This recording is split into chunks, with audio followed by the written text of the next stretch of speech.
ছেলেকে দেয়া একজন আদর্শ বাবার উপদেশ। জুতো সেলাই বা রং করতে চাইলে মেরামতকারীর দোকানের সামনে পা বাড়িয়ে দিও না, বরং জুতোটা খুলে নিজে একবার মুছে দিও।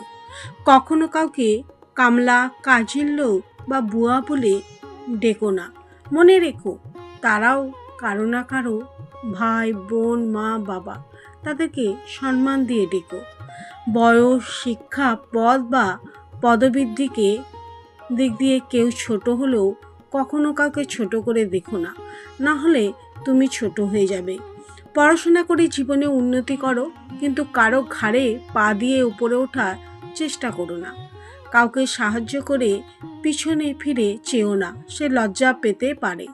সবসময় পাওয়ার চেয়ে দেওয়ার চেষ্টা করো বেশি। মনে রেখো, প্রদানকারীর হাত সর্বদা উপরেই থাকে।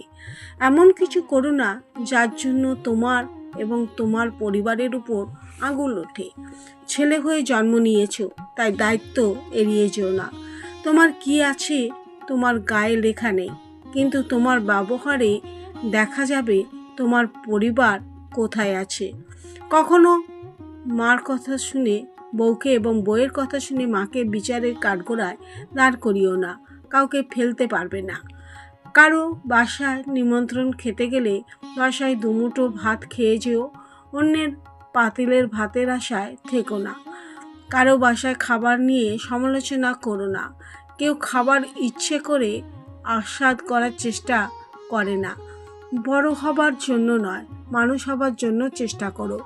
শ্বশুর কিংবা শাশুড়িকে এতটা সম্মান দিও যতটা সম্মান তোমার বাবা মাকে দাও, এবং তাদের প্রতি এমন আচরণ করো যাতে করে তাদের মেয়েকে তোমার বাড়ি পাঠানোর জন্য উতলা হবে। সবসময় ভদ্র ও নম্রভাবে চলো এবং কথা বলো, কিন্তু অন্যায়ের সাথে আপোষ করো না।